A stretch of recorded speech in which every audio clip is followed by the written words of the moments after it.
Live every night on the Halos in the Infield Baseball Network. Think about it. We'll get into everything that we're going to get into as we go along, but I got to rant real quick. But why would you throw out an inexperienced pitcher in a game you're still close in? And I don't care what the record is. You show up for a fucking rivalry game. But he's actually talking to him constantly. That is a solidly really good coach.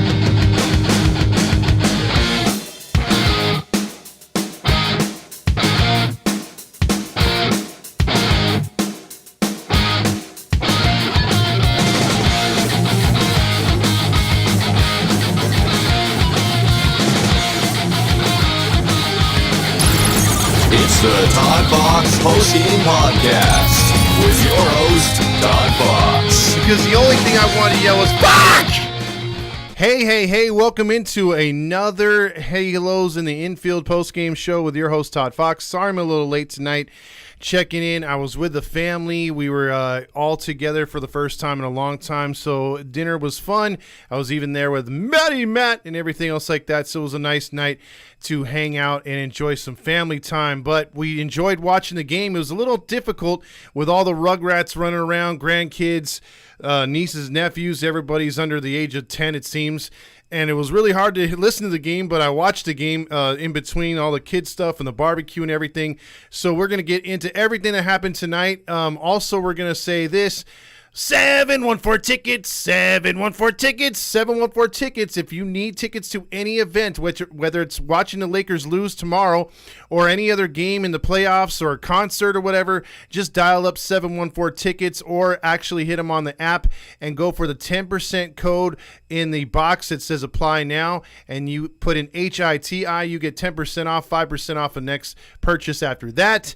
Then also you get in the running for a free jersey courtesy of Halos in the Infield. Now, talking about tonight's game, again, coming on late, so I apologize for that. Usually, I'm only about 5 to 10 minutes after each and every game for the most part. So we're going to get into this one tonight. We got to win. We got to win. We did back-to-back, and now the coach of the former, Indians had this to say, and I think this, we have to abide by this if we especially can win tomorrow. All right, you guys, let's listen up.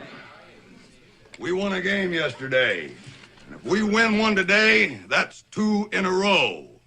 We win one tomorrow, that's called a winning streak. Well, that's what happened. The Angels got that 2 games in a row. Now, tomorrow they go for their winning streak, and Patrick Sandoval will be on the mound against a guy who doesn't have too much experience in the majors. Hopefully, the Angels can take advantage of that. Now, I'm going to be flat out honest with you. When I saw the starting lineup today with the Angels not having Mike Trout in the lineup, I more than raised an eyebrow, got a little sick and tired of this whole day off process. But you know what?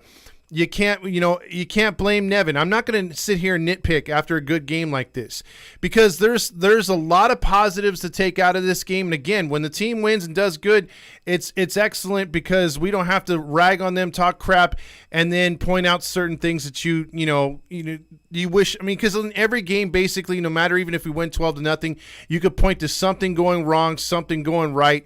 A lot of rights, a lot of wrongs, and you could always pick the game apart. But what we're going to do about this, let me go over what happened tonight. If you're just catching up, the Angels improved to 24-22, knocked the Twins down to 24-21. Brandon Drury had doubled in the 4th inning in a scoreless tie. Again, Ryan came in 6-1. Very good pitcher. Looks like the guy from Stranger Things.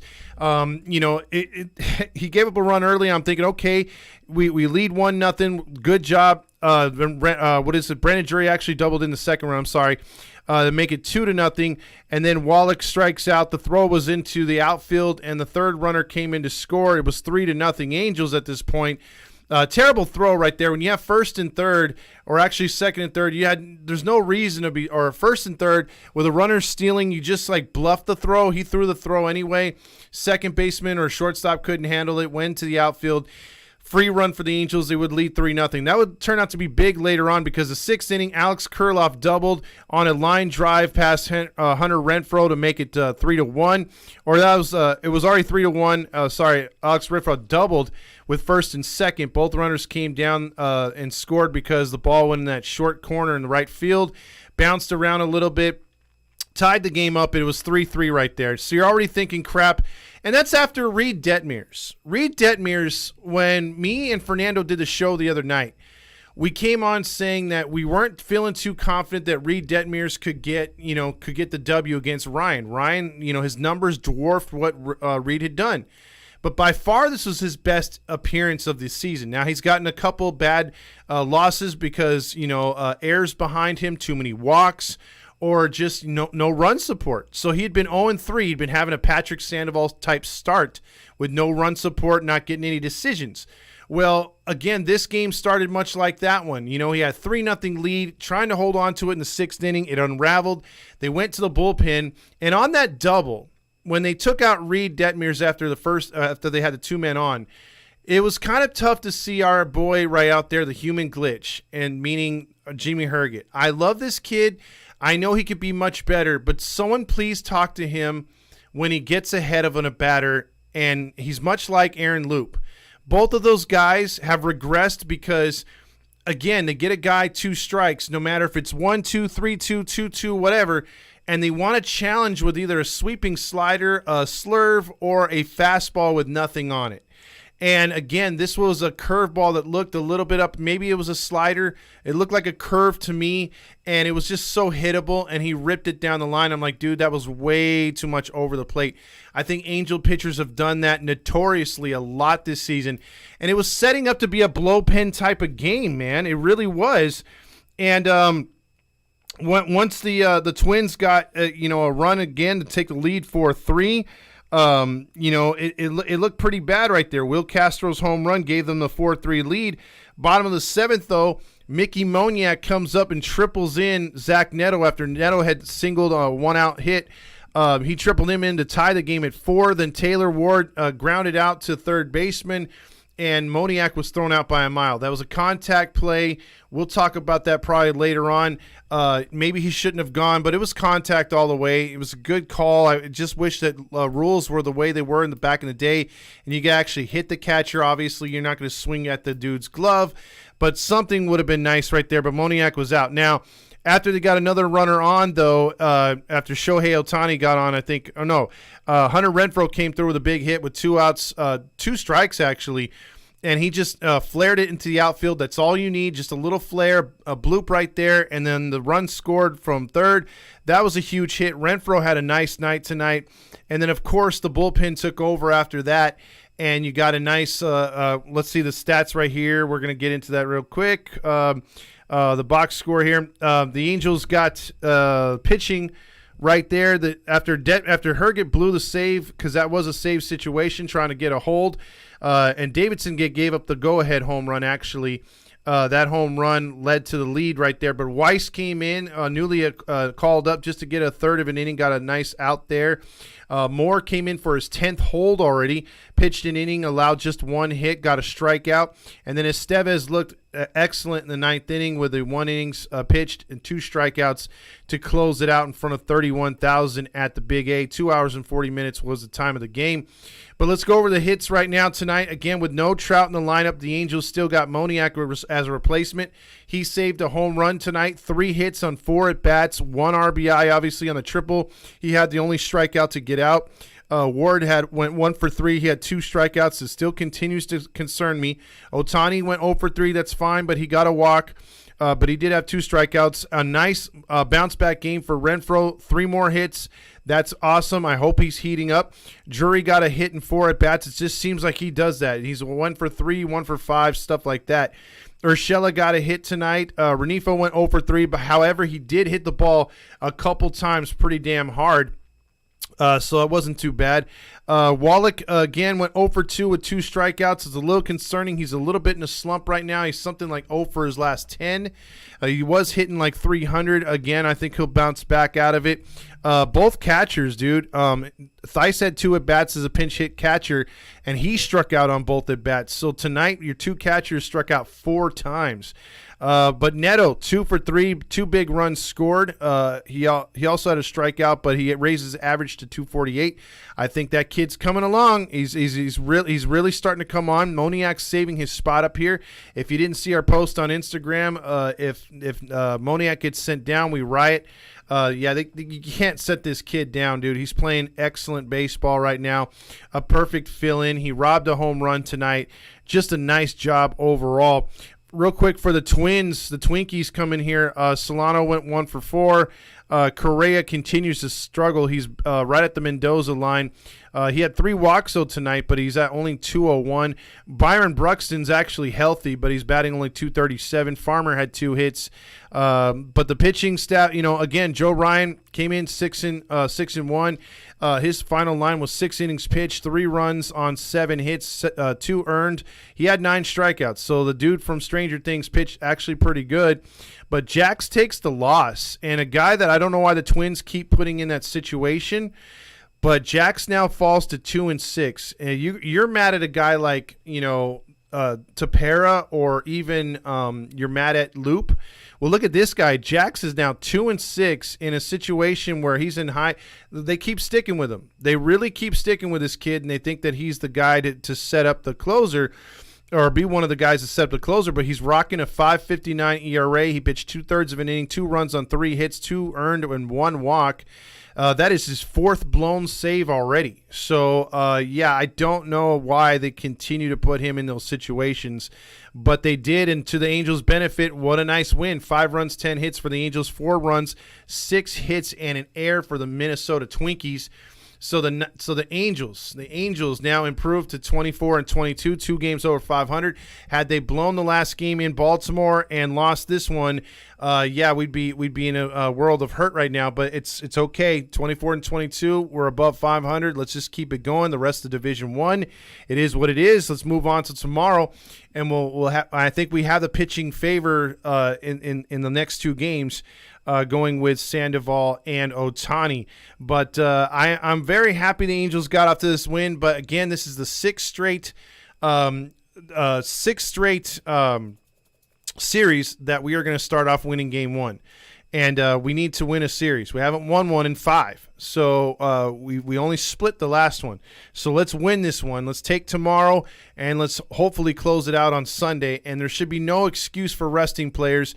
You rested some players tonight. Let's play them all the next 2 nights. Let's not baby these kids, because I thought they did a good job anyways. And this was a fun game. Back and forth game. Obviously, you don't want Herget to blow it right there, but it was a fun game to watch. If you were in attendance, it was probably even funner. But again, at least it wasn't one of those to where it was a buttercup, and then you have to say, "Oh man, we could have won, but we blew it." But let's get to the awards tonight. It'll be brief. I'm only going to give it to one guy a piece here, because I only feel like you could have given it to 2 guys, but I'll tell you who I'm going to give it to right now.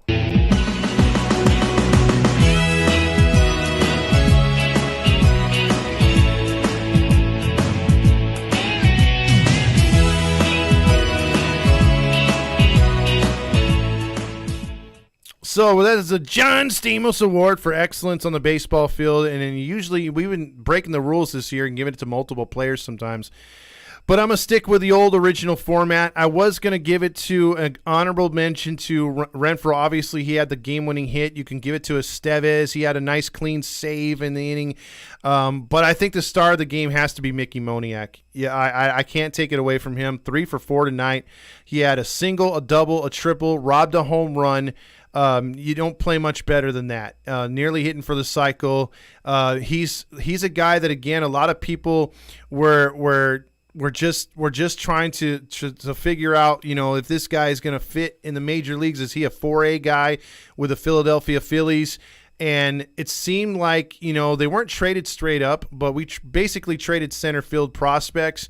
And, the other guy over there, a lot of people are always going to be a little bit bitter because Marsh was our guy. He came through the system, and he seemed to just be a tweak or 2 away from being a great hitter, what we said. I mean, everyone on this format Everyone said that Marsh could be a good player at some point. He just needs to change a little bit here, not to be too aggressive there.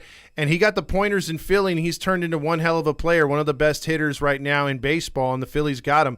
So it sucks that he's gone, but you look at what we got in return with Mickey Moniak, and Mickey Moniak is playing really, really solid out there. I'm liking what I'm seeing, and we've got another guy in the minors, Trey Cabbage, who's knocking on the door. So we've got some outfield prospects, and I'm not even bringing up Adele. Adele's going to be a guy that's going to be dealt. We're not going to see him.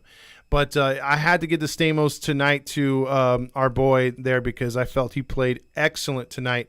And what a surprise. He takes over for Trout, and it's like Trout's still out there. You know what I mean? Trout's, because that's a Trout-like kind of night. Those are the kind of nights we're used to seeing Trout doing. So the fact that Moniak can not only fill in defensively, but he filled in offensively, because I think Trout makes that same play. It's an easy. I mean, he made it look easy because he tracked it so good, and Mike Trout, the GOAT, would do the same damn thing. So applaud him for a great night. Great night for the Angels. Nacho Night Award. I think this one's pretty obvious. Well, not really obvious. You could have given it to one of two guys, but I'm going to give it to one guy here for the Twinkies. All the chips, all the cheese, all the refried beans, all the onion and tomato and the guacamole, all the beef and jalapeno and the sour cream, all the nachos.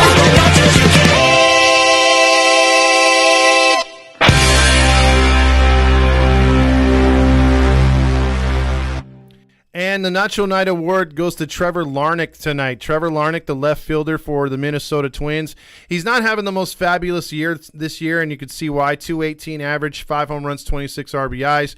But tonight, Larnach, he had the hat trick. He had no productive outs whatsoever tonight. He was god-awful tonight for the Minnesota Twins. 3 strikeouts, and 2 of which in big situations for the Minnesota Twins. Look, this team is not as good as they're put out to be. Although the Central with Detroit's starting to come on. If you've looked at the standings, they're looking a lot better for some reason for a team that doesn't really have much talent. But we all know Ohio sucks, although they beat us 2 out of 3. We all know Kansas City sucks. But Twins are your marquee team. The White Sox suck.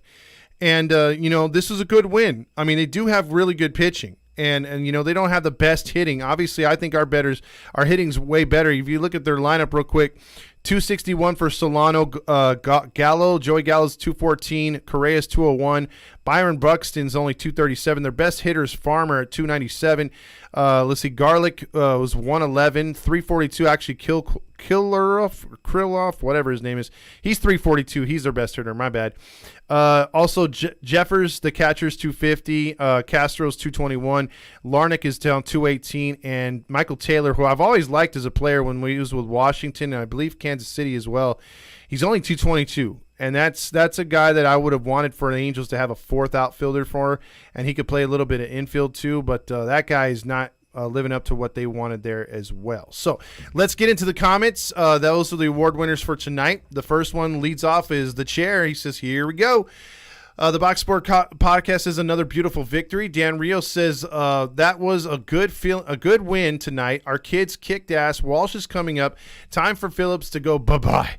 Well, you know what, Dan? I have some bad news for you. That there's no one that could put on a hat better than Brendan Phillips, and we're not going to DFA a guy we're paying $1 million to put a hat on. So, unfortunately, he's going to take a roster spot.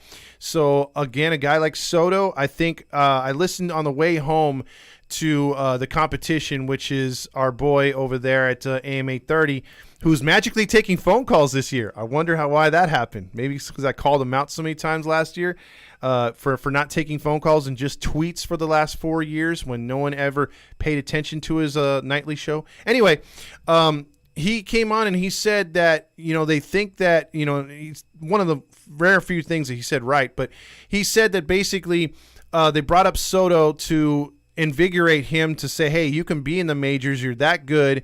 You're struggling this year because you're a little down with yourself. You wanted to make the roster. You had a good spring training, and it was a demotion to go back to AAA, and they demoted him again to the Trash Pandas, and in both spots he was hitting under 200. So he came up right away, drew a walk, got a hit. And I think that it was a little bit of motivation. They kind of told him, hey, you know what? You are a good hitter. You belong up here. Just work on your shit down there, and you'll get called up. So I do like what he said, and hopefully that is the mentality that they're going to do with him, because I do believe he belongs here. It's just where to put him because it's a crowded infield. Box Sports also says winning streak. Fabio says another win. That's 2 in a row, baby. We might be able to get a sweep or take the series. We just need to beat the Twins ace. We just beat the Twins ace. Yes, we did. Grillmaster says, but my God, Phil tried to cost us again. Tucker Davidson with multiple righties are due up in the lineup in the 7th. Where was Davinsky tonight? Well, I guess a win is win, but God, he needs to stop putting it. Well, you know what? He could have switched it up. He could have went, he could have left Herget out there again, or he could have went with Jaime, but no, those guys pitched the other night, and God forbid we can pitch them within a consecutive night. So no, they did not get their run right there.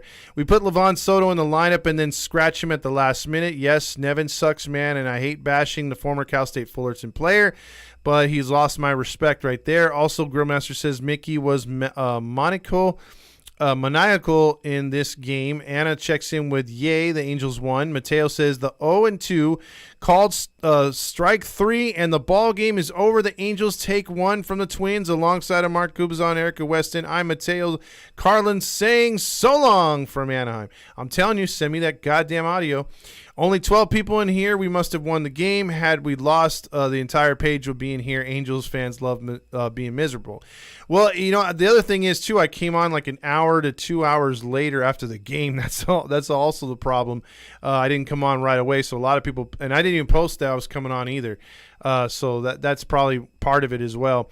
Todd, I was listening to the local Bay Area news, and the A's move to Vegas might not happen, and they may stay in Oakland.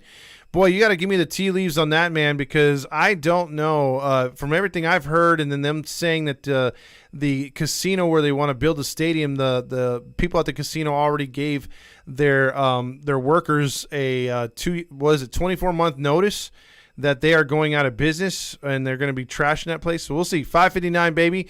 LOL. The box score says. Also, JT says Roger Lodge, we're off to a 2-0 start this season. Exactly. He said, the season started yesterday, and this team is 2-0. It's just the other teams have played another 43 games.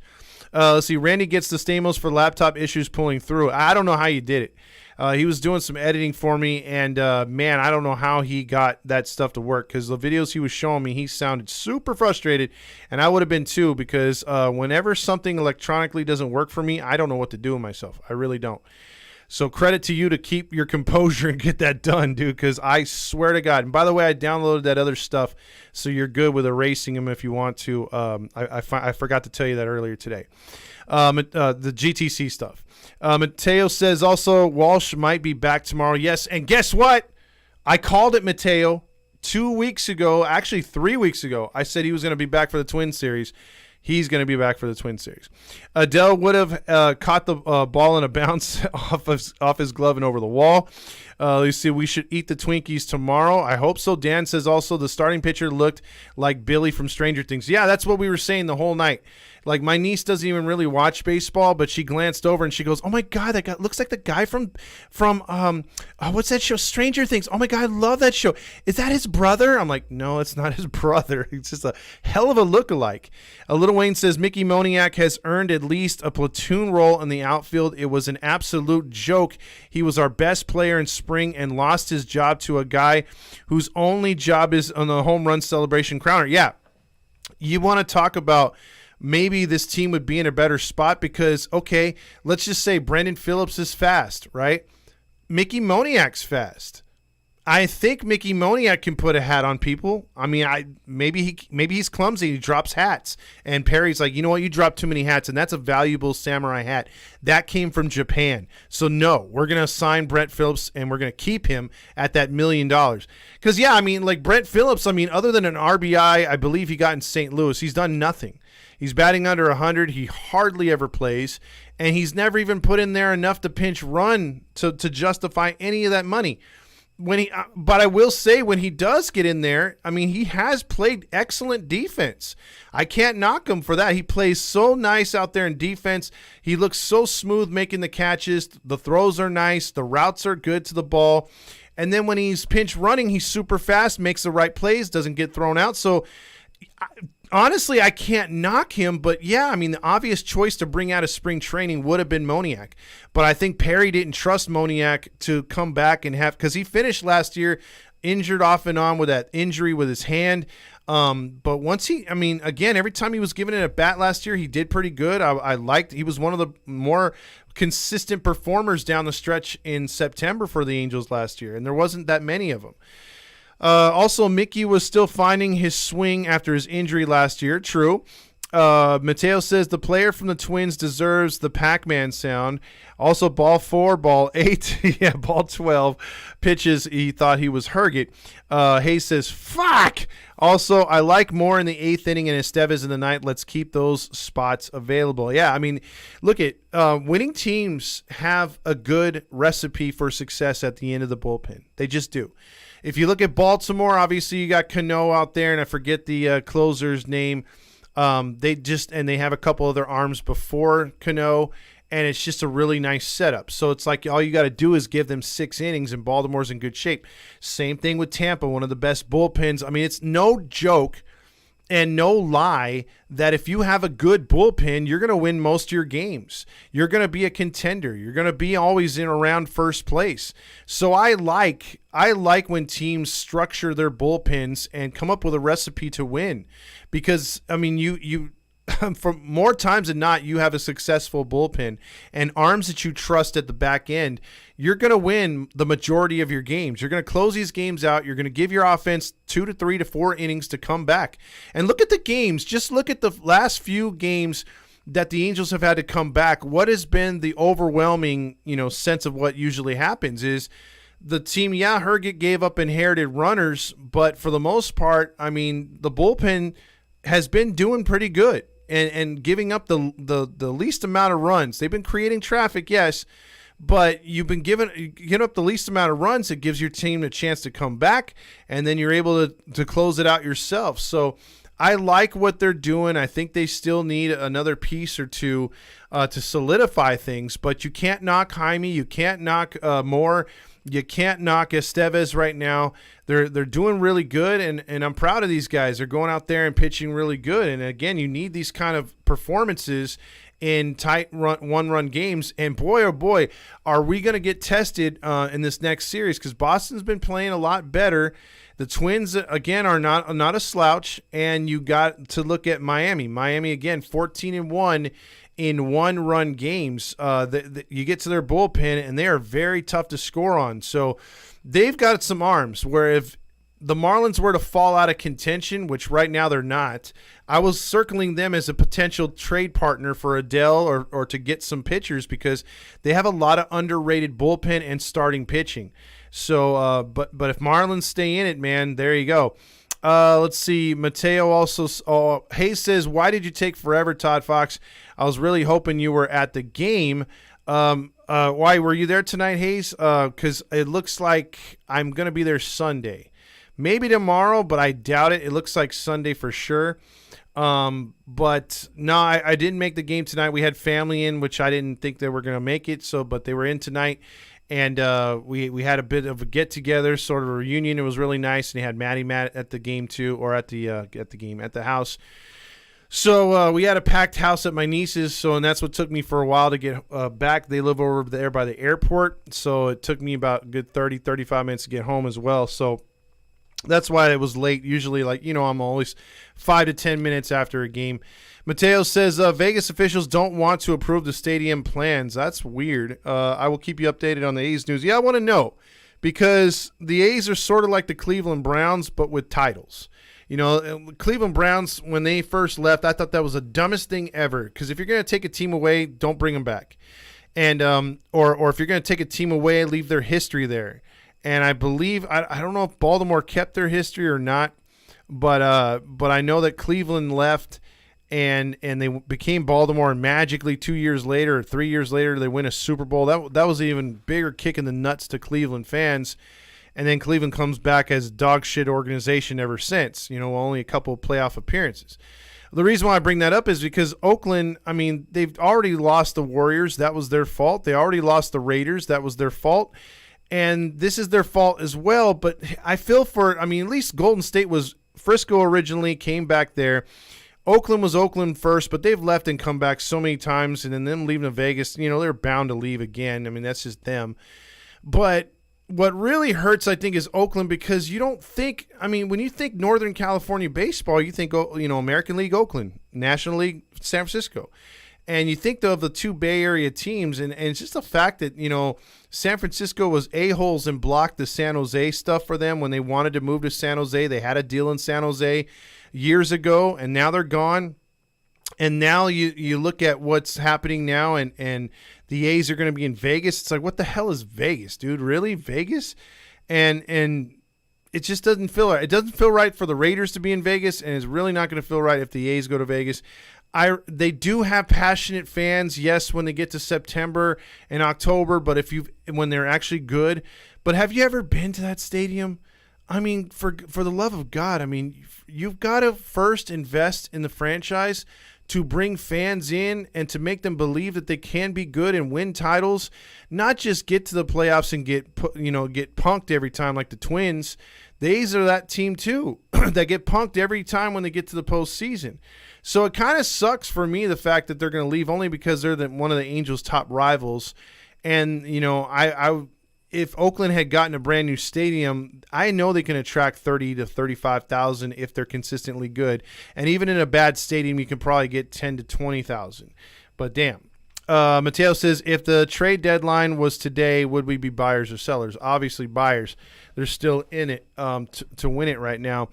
Grillmaster says, I'm not happy with Phil. Little Wayne says, our bullpen recipe for the 6th and 7th has Angel fans cussing at the TV. More Estevez, our 8th and 9th are solid. Jaime as a long man. Otherwise, it's a crapshoot. And that's true.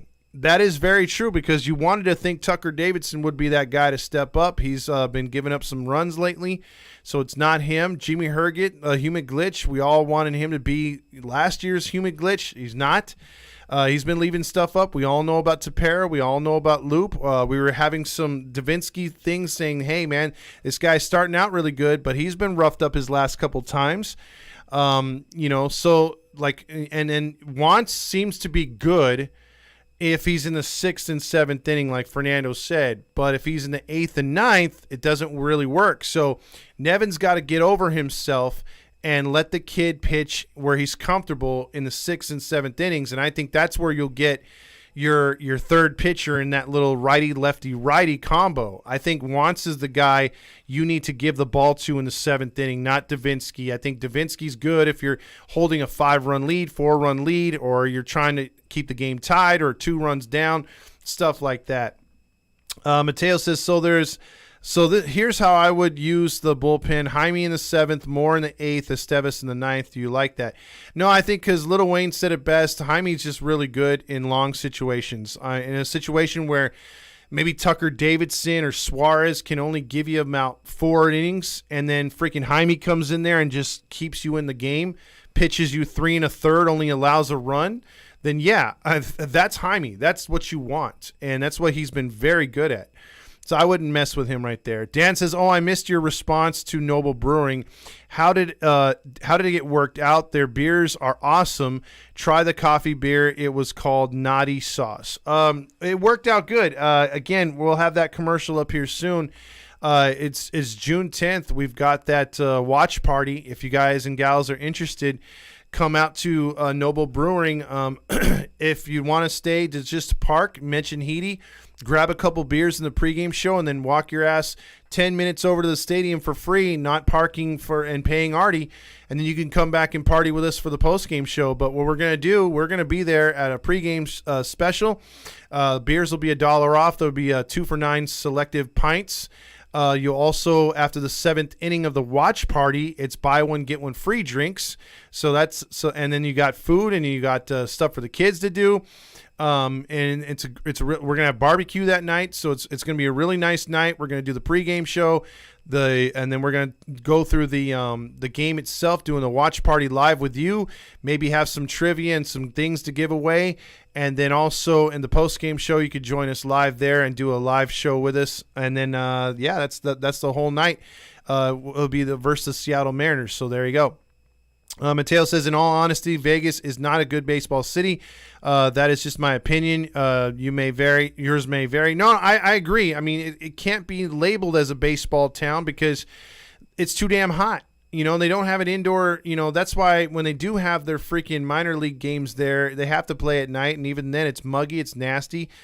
Nobody likes playing there. There's a reason why they play in Arizona in the winter, or the tail end of winter or early spring, is because it's still relatively, cool to where you can play baseball. And that's the reason why Arizona Diamondbacks didn't have an indoor stadium. It would take forever for Vegas to build a stadium, so they'd still be nomads even moving to Vegas. They'd be playing in a stupid-ass minor league stadium for a couple years, and nobody wants to see that either. So the whole A's organization, if you're an A's fan, you're not going to be winning whether you move or not for a very long time. Because let's just say they get a deal done in Oakland, you're going to have to wait 3 to 4 years for it to be built, and then the team, as they're working towards that 4th year, you're going to see them sink some money into the team because you want a winner in that brand new stadium. Either way, whether it's Vegas or Oakland, you're talking another 3 or 4 years before you may be anywhere relevant. The A's are still trying to get a city to approve the waterfront stadium. That I don't think that's going to happen. The A's are the A's averaging 2,300 fans, the lowest in the majors. And you know what? I thought what I saw was the lowest in Montreal. In Montreal, they were averaging 4,000, I believe, their last year. That was pretty pathetic. And to see all those empty seats at that stadium, which it wasn't the best looking stadium either, but Oakland is way uglier. Roger would kick Grillmaster off his show. He's tired of his negativity. Sure he would. A's lease is over next season. A's of now, they aren't moving to Vegas until 2027. In football news, Levi's Stadium may be the site of the Super Bowl. Yes, and that stadium has the worst exit strategy of all time. We were stuck there for about an hour and a half to almost 2 hours after last year's Seahawks game. It was terrible. I love the stadium. I just freaking hate leaving that place because I was sounding like this in the car. But my life is good. Really good. I get to wake up every morning at 5 a.m. and make some soup. It's the best. I love it. I get to lay in a bed by myself all of my life. It's fantastic. I don't know why I pulled that one. I just think that's one of the funniest sound bites from Nacho Libre, dude. I love that movie, by the way. If you guys want to call in, and it's super late, but if you guys want to call in, it's 714-598-3221, 714-598-3221. And we'll talk if you want. If not, then we'll just riff a little bit, and we'll talk about what's going on for the final 2 games. And then, because I should be on no problem tomorrow. No issues there. Be right on after the game. And it's a later start, too. And if you're there for that country concert, that's out there, too, at about, close to 10, maybe even 10:30, depending on how late they want to start that one. Let's see. Oh, so for tomorrow, it's Varland. I mentioned this earlier, Louis Varland. He is in 4 starts. He has an ERA of 4.30, 6 home runs he's given up so far in the young season in just 23 innings pitched. So that's a lot already for him. So he can be hit. He's again in only 4 starts in the season. He's 1-0, and then he's going to be opposed by our boy Patrick Sandoval. And again, I would love to get Sandoval a win, but we have a hard time scoring for him for whatever reason. He is 3-2, however. His stats are in 8 games started. He's 3-2, 44 innings pitched, 36 hits allowed, 20 earned runs, 16 of which were earned, 3 home runs given up, so that's it. 16 walks, kind of low. But he has an ERA of 3.22 and a whip of 1.16. He's been pretty good. So I feel confident about that one tomorrow. I'm calling a win tomorrow from the Angels. And then we got our showstopper, Shohei Ohtani. He will be pitching in the finale. And Shohei Ohtani, so far this season, pitching, he's started 9 games. He's 5-1 in 53 innings pitched. He has allowed, though, 19 earned runs. Also, 8 home runs already. That's kind of high considering he only gave up 14 and 15 the prior 2 seasons. And he's got 22 walks, which last year he had 22 more, which was 44, and the year before the same thing. So that's kind of high. It's highest career number so far. And also he has a 3.23 ERA. It's the highest he's been in the last 3 years as well.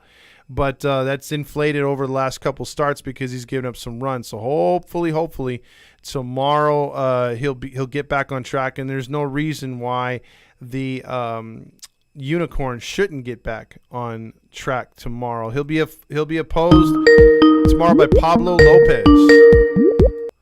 It's the Halo Honk Line. It's Supra. What's up, Supra? Not bad. We won, but Nevin almost ruined it. Let's say that. Yeah, I mean, he made a couple mistakes, and again, I mean, if this team's going to win, they're going to have to get over Nevin. That's for sure. But a nice win, though. I mean, let's make it a winning streak tomorrow, right? Yeah, we kind of need a winning streak because Houston's starting winning. Now they're 6 games or 7 games over 500. Yep, as you predicted, they're beginning to heat up. Texas is still 10 games over 500. We need to start heating up, man. Like, we can't like the whole AL except for like the AL Central is pretty good. So we need to be like start playing good, you know? Yeah, definitely. I mean, you look at the run differentials through for all 5 teams now in the AL East, and Boston is 5 games over. They've won 3 in a row. Toronto's in last place, but they're plus 13 run differential, plus 21 for Boston, plus 25 for the Yankees, plus 35 for Baltimore, plus 122 for Tampa. Tampa has just been ridiculous in pitching, best pitching in baseball. And then you look at the Central, like you said, they're all negative except Minnesota. Mm-hmm.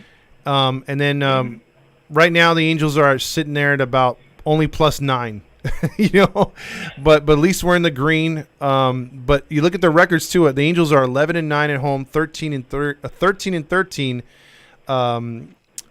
What is it at away? And they're also 9-15 against above 500 teams.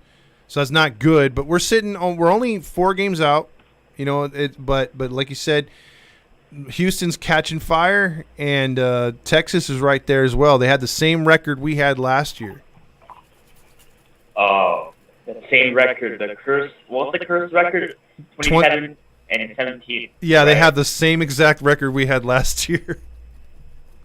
The cursed record. That's what I like to call it. Everything fell apart on that record. Now, I remember that day. Yeah, and if they lose 14 in a row like we did last year, you're going to call it. Because I remember you said that you figure they're going to have a start like we did last year and then just shit the bed. So if they go on a 14-game win streak, you get the Golden Stamos. Yeah. I just have a bad feeling about Texas, man. Like, it's a good team, but it's not going to last. Let's say that. It's just a hot team. Yeah. Anyways, about the bullpen, man. Herget, I like Herget. He's a very creative pitcher. But he needs to stop throwing a 70-mile-an-hour curveball right down the pipe. A high school hitter can hit that pretty deep. Yeah. So, like... Yeah, him and Loop were just terrible this season at getting ahead of hitters and then just not being able to finish them off. Like, I think Langston's... He said it's like a broken record. So many 2-out hits or 2-strike hits, and he goes, the Angel pitcher's got to work on getting more strikeouts in those scenarios, or throwing pitches that these hitters can't hit or get them to chase, because there's no excuse for that, man. I mean, that's like the second or third time since Herget's been called up where he's inherited runners and just left something right out over the plate. Yeah, it's just rough for them. Yeah. I think they need to work on soft contact, except not like getting strikeouts, because their stuff is not like strikeout stuff. You know what I mean? Yeah. Or they just need to trust their best pitches more and throw them a little bit out of the strike zone to get these guys a chase, because I think we do have the talent at times to get the job done, but so many times we've given the other teams extra outs with errors and then like extending innings and without the shift there, I mean, some of these guys, like I said, are just putting the barrel of the bat in the ball and good things are happening, and that's what we want for our Angels. And look what's happening tonight. You know, we're hitting the ball hard and we're getting those little bloop hits, and it works out to a nice balanced win. Yeah, we got 10 hits, which is pretty cool. Yeah. I mean, look how many times last year we were like, damn, we only got 4 hits. Damn, we only got 3 hits. I mean, there's games we lose when we have like 15 hits. It's just we can't get the big hit with the bases loaded or something, you know? Yeah. And, yeah, I have a question. So if Davidson, Herget, or Luke, any one of them,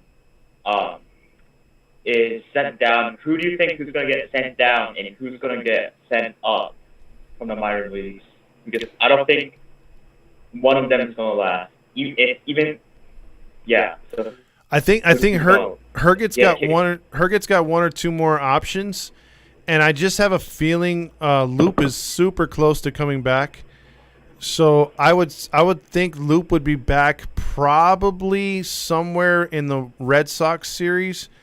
And that would probably mean Herget would go down, because basically nobody else besides, I think, the kid they called up, unless they want to keep Herget up and keep Weiss up. But I think Weiss has options, so I'm wrong. It's either going to be – it's most likely going to be Weiss. They'll send Weiss down, and they're going to give Herget another chance, and then they'll have Loop in his spot. Mm-hmm. Okay. Let's say that happens. What happens if Loop's still giving up so many runs, and Davidson's still giving up runs? Who do you think they're gonna call up? I don't know. You'd have to DFA one of those guys because you can't. They don't have any options. So I mean, they're kind of screwed that way. Yeah, I think, in my opinion, Aaron Loop is pretty close to the DFA. Yeah, I think so too, because they've given him if they're able to sit on Tepera and be like, hey, you know what, we'll eat that contract, I'm pretty sure they're going to do the same thing with Loop. It's just like there's been a lot of Angel fans, including Fernando, saying, hey, man, like I think because it's Perry's guys, he's more along the lines of not wanting to cut these guys and make it look like a failure. But, you know, I think he took the L on Tepera. Will he take the L on Loop? We'll have to see, because if Loop keeps pitching to a 6 ERA, there's no reason to keep him. Yeah, I think it's time to call up like Torres, Joyce, or anyone that has potential, because we need them. I think we need Joyce because of the velocity. We lack velocity, but that's up to Perry. Just keep monitoring his numbers. If he keeps throwing up zeros, there's a better chance that he'll come up. But if he keeps rocking a 4 or 5 ERA, I don't think we're going to see Joyce. Well, here's the thing. So in the Southern League where he pitches, they use special balls that increase his spin rate, which also translates to lack of control. So, like, for some reason, they're using these weird-ass balls, and, like, Joyce is, like, losing control of the balls. Like, we didn't see that in spring training, but we see it in the Double-A where he pitches, because they're using those balls, and he's struggling because of that. That's what I think. Yeah, that it is true. But let's dive into his numbers real quick. So far in 11 games he's pitched this year, he's 0-1 with a 6.75 ERA. He's got 4 saves. But the thing that stands out to me right away, 10 innings pitched, and he's got almost 11 innings pitched, and he's got 17 strikeouts. So he's pitching like almost 2-to-1 in per inning. Almost 2 strikeouts per inning. To me, he's walked too many guys, and his control's still off.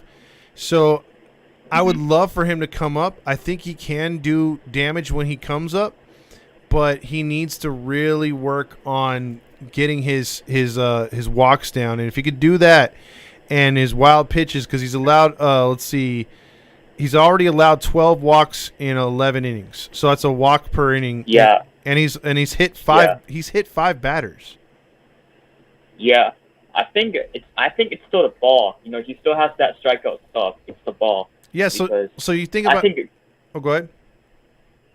So Goovy actually mentioned it during the Baltimore game. He said Soto was struggling because of the high spin rate balls, and like I was like, maybe that translates to Ben George struggling because he throws hard, and like the balls just go messed up and he loses control. Because we didn't see that in spring training. He didn't like lose control and stuff like that. He actually struck out a lot of hitters and like walked like. Yeah, let me check how many. Because he's only allowed 1 home run this year, right? But he has 17 strikeouts, and if you combine the hits batters and the walked batters, he has 17 as well. So my thing is this: if it is a spin rate that's hurting him, you're pitching in Double-A, which is a lot of pitchers' parks. So you need him to get his control down now, because if you send him up to Triple-A. Maybe that'll help him because the new ball, but in AAA those parks are small, and those are all hitters' ballparks.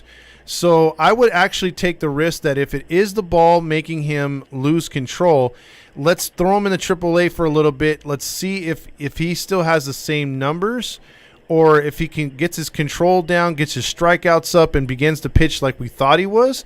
Then maybe it was the spin rate and everything down there, and you could bring him up from AAA, but they haven't tried him with Salt Lake yet.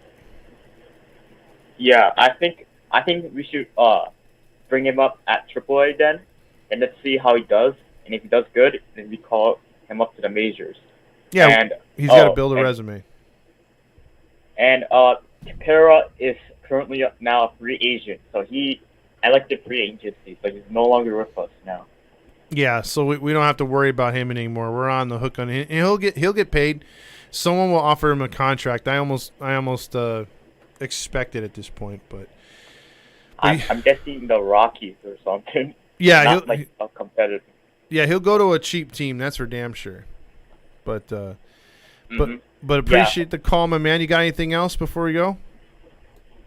Yeah, just go Halos, and I think I'm gonna try using my reverse psychology trick. Like, so like when I want like Texas to like lose, they win, and when I want Texas to win, they lose. So like maybe if I root for the opposite team, the Angels would win. So I don't know, because that's always the case for me. I don't know. I might be just cursed.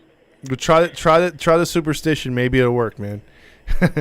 Yeah, I'll root for the Twins tomorrow. If they lose, I'll keep rooting for the opponent. There you go. All right, Supra. You have a good rest of your night, man. Go Angels. Go Angels. That's Supra right there. Also, let's see. Trotter here says Super sounds like Big 20. Let's see. Trotter here 27 says, after Moniak's triple, less than 2 outs, why didn't we try to squeeze play to score him in from third? Because it's Ward, and Ward doesn't bunt. He likes to ground ball into the shift or right into where the infielders are at so that they can make an easy throw at home. That's why. Also, Grillmaster says, we wouldn't be too wise to send Zach down. Come on, man. Like, we go through this every night. Every night.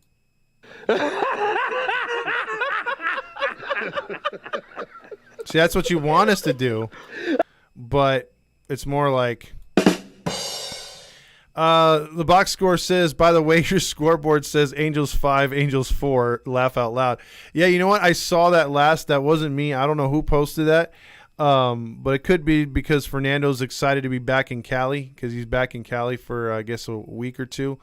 And, yeah, The Angels beat the Angels tonight. I saw someone said big win over the Angels tonight. I was like, what the hell are they talking about? I look on the comments, and then I saw the thing. I'm like, oh, okay. But it's too late to fix. Who cares? Little Wayne says the next bullpen guy to be called up is Reyes Montana. In AAA, he's been lights out. Not easy to do in the PCL. Ben Joyce throws mostly fastballs. The type of ball in AAA, in AA has nothing to do with the control. Okay. Reyes not throw like a moron.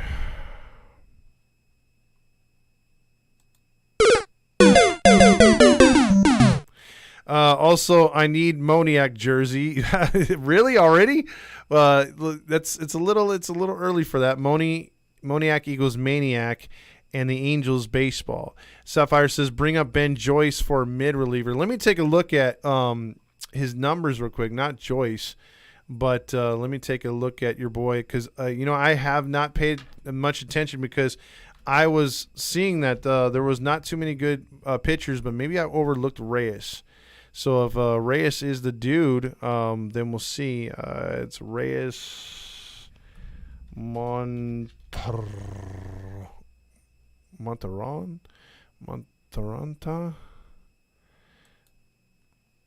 Oh yeah, it's a guy we got from the Rangers and Dodgers, the big chunky dude. Ah, that's why I haven't looked at the minor league stats until before we got this big chunky dude. Man, this guy's big. Well, yeah, in 4 innings pitched right now, down in the minors, he's 1-0, 1 save, 9 strikeouts in 4 innings. God damn. That's pretty good. But, in his career stats in the MLB are 12-17 with a 3.99 ERA. Let me see what he's done. Let me see career stats because I'm on the minor league page here. Let me see what he's done as a major leaguer. Because actually it says career 10. He's 3.4 WAR, 10-11, 3.02 ERA in 175 games, 170 pitches, innings pitched, 3 saves. Let's see, what has he done to get DFA'd? Because he did get DFA'd, I believe, or let go. With the Dodgers, he had a 4.18 ERA, which is kind of like sucky because normally with the Dodgers, you have a glistening ERA no matter who you are. Last year with the Arizona Diamondbacks, he wasn't DFA'd. Okay, so with the Arizona Diamondbacks, he's 450, 17 games entered, 14 innings pitched. It's not the greatest of numbers. But, hey, if he's tearing it up down there, why not? Let's see. Grillmaster says the Angels almost did beat themselves, so your scoreboard might actually be accurate. That's probably the funniest thing you said all night. That's pretty good right there. Also, any news on trivia? Yeah, trivia is coming up real soon. That's was supposed to start this month, but we're going to dive into that in June, and we're going to give some trivia away at the stadium, or not stadium, at the Noble Brewing. Trade Gio Urshela. Wow, okay. Get Ward to practice with Ken Griffey Jr. because he doesn't know how to hustle nor hit the ball anymore. Again, he's the type of dude that he is just swinging at some stuff in the dirt. A lot of sliders, a lot of curveballs, a lot of split fingers. He's trying to elevate the ball too much. Again, when he puts the barrel on the bat, he has a nice overhand swing or nice mid-level swing where he could just poke it in the outfield, hit some down the line. I like what he's doing. But right now, if he'd lay off those strikes, it's like, oh man, I don't know. He's been getting himself into more trouble than good right now. Adrian Guerrero says Shohei Ohtani leaving this season. Your thoughts?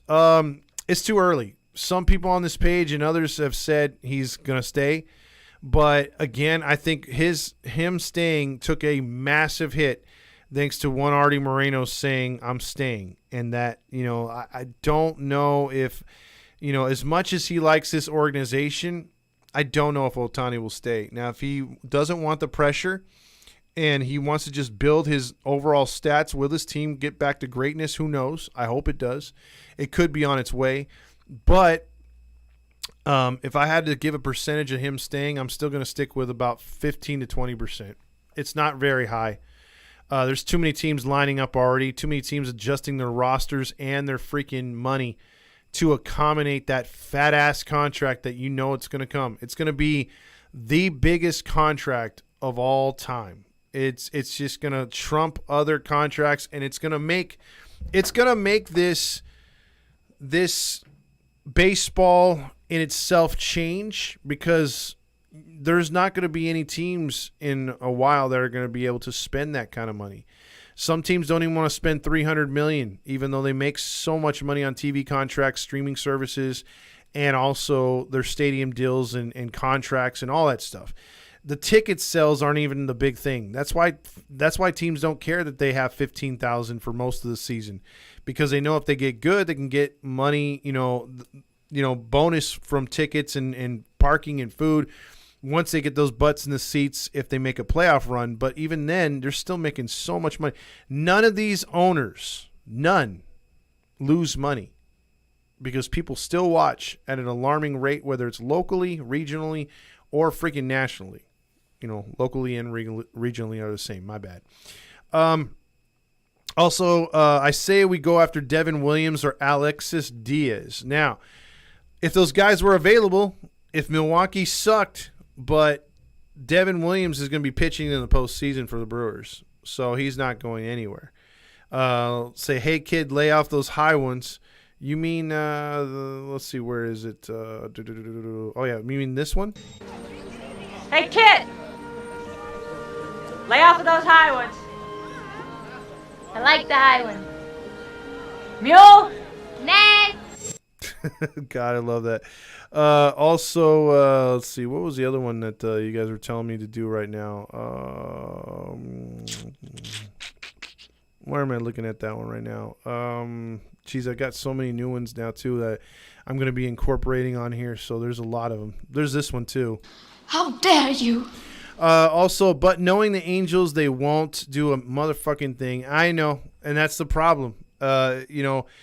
If this team's anywhere in contention, they got to pull the trigger on somebody. They really do. And I can't believe we haven't played this soundbite tonight. Tonight, it's time for you to check out what I want. I want balls and John Stamos.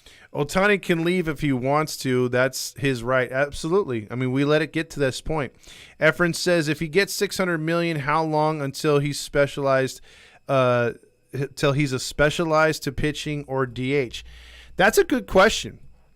I think if you have any arm trouble, it's within that organization's decision to then stop letting the unicorn do whatever he wants and say, hey, you're going to be more detrimental to this team if you keep having arm issues. Although he played through an arm issue too, so he can always be a DH. But I don't know, man. I don't know. It's up to the organization whether they make that move or not. But right now, I mean, if he's willing to play that much, there's really no knocking him. And he's out there playing every day. He's hitting the ball. He's pitching good. If one tails off, but I think if the way he had last season set up, the way he's got this season set up, it's going to be very hard to see if he loses either one of those spots. I'd expect Steve Cohen to pony up all the money to get Shohei.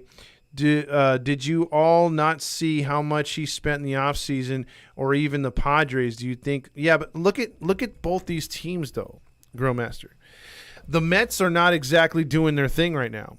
And they have Scherzer, and they have a bunch of old guys. That's not going to sound too good for a guy who wants to win. And you're going to go to a Mets team that's 500. Will they stay 500 the rest of the year? I don't know. But you got an older roster on that team now. And you let some guys go that they shouldn't have let go. And you got some core players. And, yeah, you have some talent on that team. But for how long are they going to last? They spent a lot of stupid money. You had Diaz set up as a closer with that awesome intro, and he has got all these good pitches, and he's unhittable. Gone in the WBC. I mean, that was the first kink in their armor this year. So I don't know, man. I wouldn't think the Mets, and especially with all the pressure that Mets players have to face, I don't think that's a good move for him there. And then San Diego. San Diego is probably another frustrating Angels team, but South. You look at their record, 20-25, with all that goddamn talent. How the hell are they 2-8 in their last 10? You got beat up by the Royals. You get beat tonight by the friggin' Red Sox at home. Another home loss. I mean, this team's got all kinds of talent, dude, and they just can't win. And you got pitching, bullpen, everything else like this. I mean, that team should be contending with the Dodgers right now. I picked them to beat the Dodgers in the division. They're making me look terrible. So, again, they really need to get their shit straight.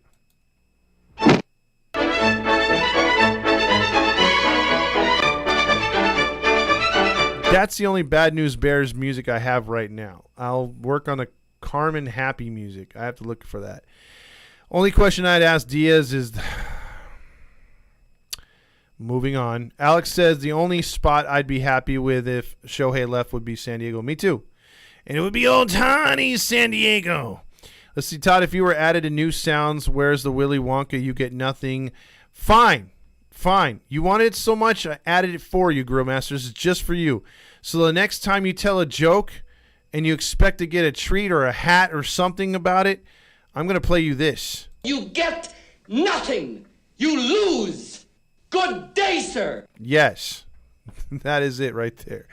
Let's see. Also, no Narcos this year. Alex says Padres better start freaking winning because I cannot try to lose this bet I have with this Doyers fan. I know. Yeah, and right now, dude, I mean, the standings right now do not look good at all for the Padres right now. The Padres are sitting there. Let's see. What's their record right now? Like I said, 20-25.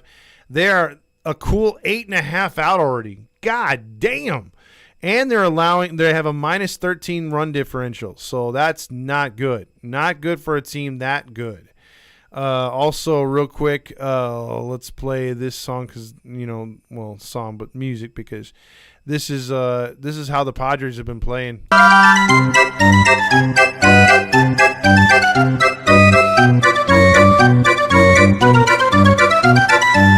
By the way, Grillmaster brings up Lizzo. Finally, he adds it, about damn time, Lizzo. Real quick, I heard one of the funniest jokes out there, and it was a guy, it's all about delivery. So it may not be funny for me saying it because it'll come off more as a statement, but I thought it was the funniest shit I heard all day because he's so sarcastic.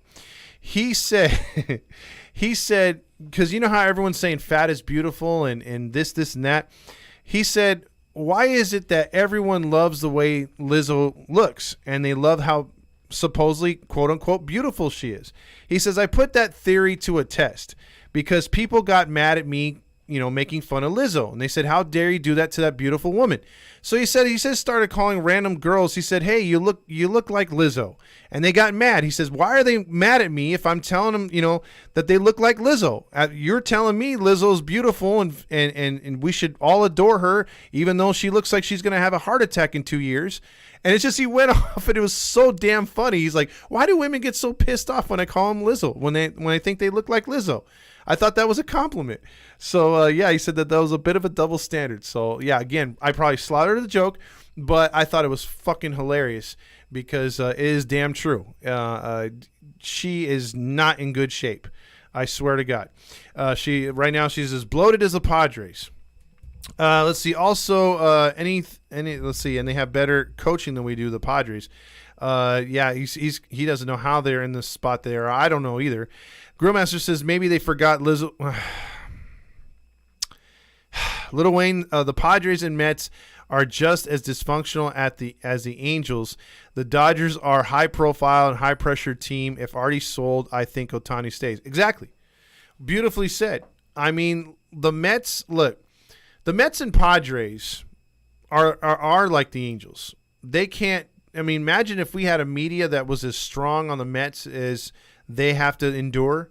I mean, the New York media loves eating their own. They love cannibalizing their own teams. Fortunately, we don't have that here. The Dodgers fans cannibalize their team when they lose in the freaking playoffs. But for the most part, they get a free pass during the regular season. No one gives a funk because they look at their division. They're like, there's no way we're not making the playoffs. So they don't trip, But the Padres have put this pressure on themselves, the eye of all baseball looking at them, getting all these high-profile guys, and have done nothing. They fired their coach and got better last year, made a postseason run, defeated the Dodgers, got an upset, lost in the NLCS. Successful year. Now, what do you do after that? You're supposed to dominate and show your presence in the league, especially with, again, more additions this year. And you're supposed to make a deep playoff run, maybe a World Series run. Nope. They haven't done it. They don't look like it. Unless they do something dramatic, they're in a bad spot. And the Angels are just in the same kind of spot right now. But the Yankees and the Dodgers, I hate saying it, they are built for the pressure situations like Lil Wayne said. There's a reason why they could win under pressure. They do it all the time. Mateo says, can we add Narco to the soundboard? I will add that when I get a chance. I have so many suggestions. I'm trying to do one at a time here. I don't have the most time to do all this all the time. So how does Arizona have a better record than the Angels? Well, they have utilized their losing for quite some time, and they have put together a nice little roster of players that most baseball fans don't know about. And these guys are shining. And, again, a guy who was really good this year for the Arizona Diamondbacks, Zach Gallen, he was 6-1. And he had a sparkling ERA, but he got his ass clapped tonight by the Pirates. And he suffers his second loss of the year, 13-3. But other than that, I mean, they've put together some pretty good players on the team. So they are a team that's coming on pretty quick, a lot quicker than a lot of people thought. So good for them, but they've got, a learning curve. I thought the Padres would be ahead of them. I mean, good God, the Padres are only a game back of last place or game ahead of last place Colorado. And nobody ever expects Colorado to contend. So if you're around their record, that's not good in the division. So we'll have to monitor that and see what happens. I really don't want the Dodgers to get a free pass again. I'm really hoping the Padres come alive and take their rightful throne that should be theirs. But again, they're like the Mets.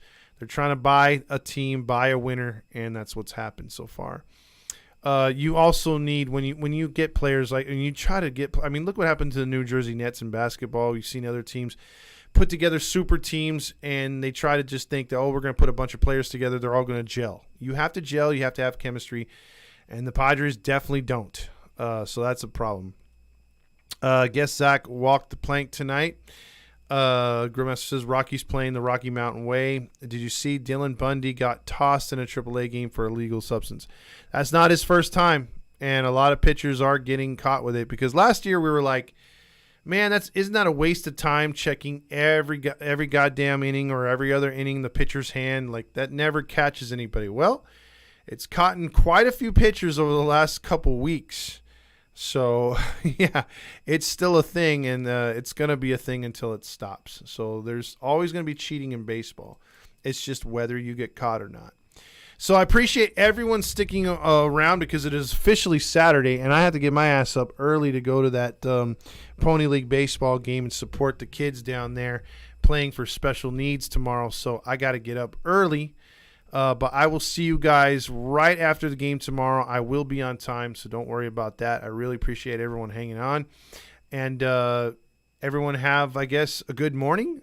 So, we can't get out of here without Big 20, I guess. It's the Halo Honk line. Hey, buddy. Last call tonight. Oh, yeah. Yeah, you're in for sure, man. What do you got? Guess what? Oh my God! Hold on, this alarm's going off. So, okay. So, 3 more days until my birthday, and one more week until I'm 17, and I'm gonna go party tomorrow night down at Oceanside with one of my friends, and it's gonna be a great time. Okay, so you're going to go party on Wednesday. No, it's Saturday tomorrow night. Oh, so you're going tomorrow? I thought you said Wednesday. My bad. No, but next weekend I'll be partying out at the river. You know, I have a feeling you're going to be like 75 this Friday. Yeah. Or I'll be like to my grandkids, hey, grandkids, let's go party this Friday. Yeah. I think so, my man. I think so. I think that's your future. Uh-huh. Well, with winning. I'm super bummed I didn't call in yesterday. But hopefully we win tomorrow, and I have a couple more days of being 16, and then I'll be 17, and then it will be summer, and then I'll get my license, and then I'll be awesome.